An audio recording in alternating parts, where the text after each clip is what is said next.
If you're thinking about buying rubber rims for your electronic drum set, or if you're turning your acoustic drum set into an electronic drum set, you realize that rubber rims are actually pretty expensive. They can be like 20 bucks a pop for some reason. How can you do that for less than half the cost? That's what this video is all about.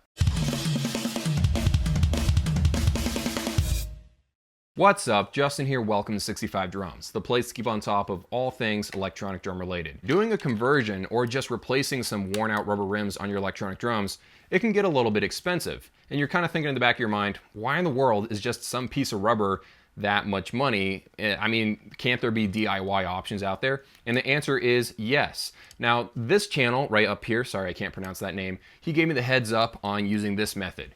Go to your local home improvement store or just Amazon.com. I went to Rural King and buy some rubber fuel line hose. I'm using the 1/4 inch stuff, and this is very inexpensive. You can find it for like 20 feet for 20 bucks or 10 feet for $8. Just depends on where you shop. All you gotta do is go to the store, buy the amount of feet that you need. I always recommend buying more than you need. That way, if you make a mistake, you can cut it off and you'll still have enough for each individual drum. But cut off the appropriate length, take a pair of scissors on one end and just cut a straight line all the way through the hose. Now that's tough because, you know, this is pretty thick rubber. This is 1/4 inch rubber. So you're probably not gonna go on a completely straight line, but just try your best. And yeah, that's all you do. And then you put it right on top of your drum rim. And it's actually easier than trying to force on a roll-end rubber rim. That stuff is a nightmare. And if you're wondering, yes, you can actually tune the drums with the 1/4 inch fuel line hose. Some rubber rims, it's really hard to just fit that drum key between that space right there. But with this rubber stuff, it does work.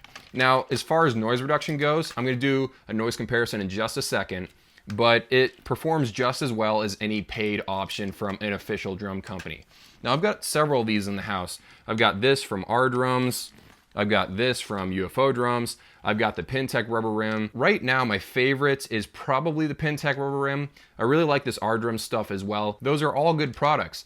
The problem is if you replace every single one on your acoustic drum set, depending on how big your setup is, you might spend $50 or $100 just on rubber rims. There's plenty of other things you could buy with 100 bucks, and so this is a lot cheaper. The one thing people don't realize with a lot of rubber rims is that they're not all the same. So for example, this one is the UFO Drums Rim Condom rubber rim. And this is a very, very thin rubber drum rim.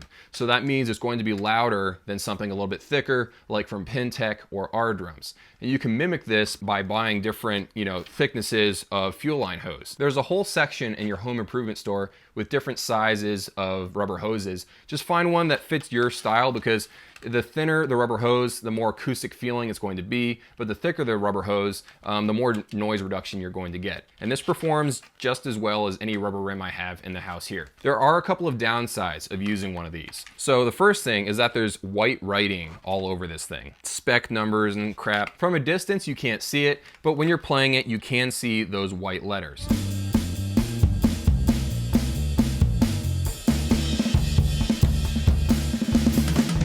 So unless you find rubber hose with no writing on it at all, you're gonna be dealing with this. It's not gonna look quite as professional as a legit rubber drum rim. So I just wanna let you know that. And from time to time, I've found that I personally have to push down on this so that it's making firm contact with the metal rim underneath. So just wanna throw that out there as well. But it performs very, very well, and I'm actually very happy with it. Now here's a noise example, like a sound comparison between this one, Pintec, and UFO drums.